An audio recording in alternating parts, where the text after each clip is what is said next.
মানুষ আজকের দিনের পরিস্থিতির উপর ভবিষ্যতের পরিস্থিতি বিচার করে নেয়। বন্ধুরা, এই অসাধারণ প্রসঙ্গটাকে কেন্দ্র করে আজকে আমি আপনাদের দুই ভাইয়ের সুন্দর একটি গল্প শোনাবো। চ্যানেলে নতুন হলে সাবস্ক্রাইব করতে ভুলবেন না এবং অবশ্যই গল্পটি ভালো লাগলে একটা লাইক আশা করব। সঙ্গে থাকুন ভিডিওর শেষ পর্যন্ত। আপনারা কোথা থেকে ভিডিওটি দেখছেন আপনার নাম সমেত ভিডিওতে কমেন্ট করুন, যাতে রবিবার গল্পে আপনার নাম উল্লেখ করে আপনাকে ধন্যবাদ জ্ঞাপন করতে পারি। এটা অনেক পুরনো ঘটনা। গুজরাটের সুরাট শহরে মানিকলাল নামে এক ব্যবসায়ী ছিলেন। মূল্যবান রত্ন এবং মণিমুক্তোর ব্যবসা ছিল তার। বিশ্বের বিভিন্ন দেশে তার ব্যবসা ছড়িয়ে পড়ে। সমগ্র সুরাট শহরে তার অনেক মান সম্মান ছিল। মানিকলালের রামলাল ও শ্যামলাল নামে দুই পুত্র ছিল। রামলাল সম্পদ এবং পদমর্যাদার জন্য খুব অহংকারী ছিলেন, যেখানে শ্যামলাল একজন ভদ্র এবং সেটেলড ব্যক্তি ছিলেন। অহংকারের পাশাপাশি রামলালের হিংসা ও অসততার মতো দোষও ছিল। সময়ের সাথে সাথে মানিকলালের বয়স বাড়তে থাকে। এমতাবস্থায় তার দুই ছেলেই বাবাকে ব্যবসায় বেশি করে সাহায্য করতে থাকে। কিছুকাল পর মানিকলাল মারা যান এবং ব্যবসার পুরো ভার রামলাল এবং শ্যামলালের কাঁধে পড়ে। বড় ভাই হওয়ায় রামলাল ব্যবসায়িক সিদ্ধান্তে তার ইচ্ছাশক্তি প্রয়োগ করতে শুরু করেন। রামলাল অসৎ এবং ধূর্ত সিদ্ধান্ত নিতে শুরু করেন। তিনি আসল রত্ন নামে নকল রত্ন ব্যবসা শুরু করেন, যার ফলে তার লাভ বাড়তে থাকে। এই লাভের কারণে তার বাকি চরিত্র কালো হয়ে যায়। সম্পদের অহংকারে সে পরিবারে পাগলের মতো আচরণ করতে থাকে।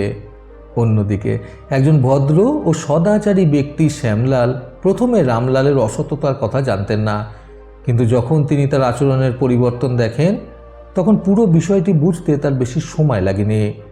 রামলালের অপকর্মে শ্যামলালের খুব খারাপ লাগছিল। তিনিও রামলালকে বুঝিয়ে সঠিক পথে আনার চেষ্টা করেন, কিন্তু তিনি ব্যর্থ হন। উল্টো দিকে রামলাল শ্যামলালের উপর ক্ষিপ্ত হয়ে ব্যবসা ভাগ করার অজুহাত খুঁজতে থাকে।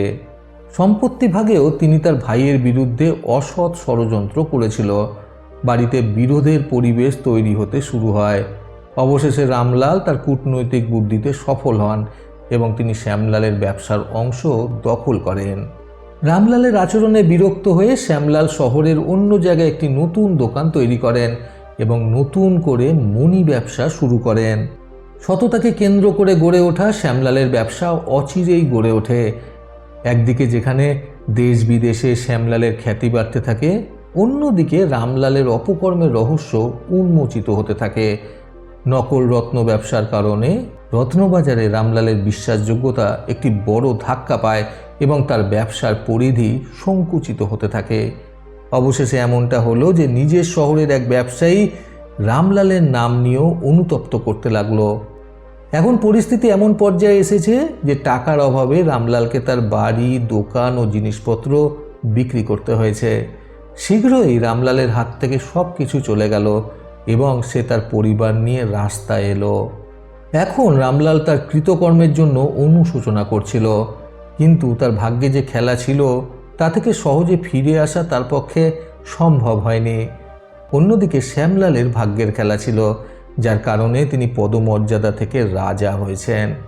শ্যামলাল যখন রামলালের দুর্দশার খবর পেল তখন তার খুব খারাপ লাগলো। পুরনো কথা ভুলে গিয়ে সে তার বড় ভাই রামলালের কাছে ছুটে যায় এবং রামলালের অস্বীকৃতির পরেও তাকে পরিবার সহ নিয়ে আসে। এটাও ভাগ্যের খেলা ছিল। যে ভাইয়ের সাথে রামলাল দুর্ব্যবহার করে তাকে রাস্তায় নিয়ে গিয়েছিল, সেই ভাই আজ তাকে রাস্তা থেকে তুলে তার বাড়িতে নিয়ে এসেছে। বন্ধুরা, ভাগ্যের খেলা বুঝতে আজকের এই সুন্দর গল্প থেকে শিক্ষণীয় তিনটি কথা সর্বদা মনে রাখুন। প্রথমত, ভাগ্য কখন কার সাথে কী খেলা খেলবে তা কেউ বলতে পারে না। আপনার কর্ম দিয়েই আপনি নিজের ভাগ্য লিখতে পারেন। দ্বিতীয়ত, ভালো কাজ করতে থাকুন। আগামীকাল ভাগ্য আপনার সাথে কী খেলা খেলতে পারে কে জানে। তৃতীয়ত, নিজের সততাকে কোনো পরিস্থিতিতেই নষ্ট হতে দেবেন না। অন্যায় না করলে কারোর সামনে মাথা নত করবেন না। আপনার সততা আপনার খারাপ সময় থেকে শীঘ্র বেরিয়ে আসতে সাহায্য করবে।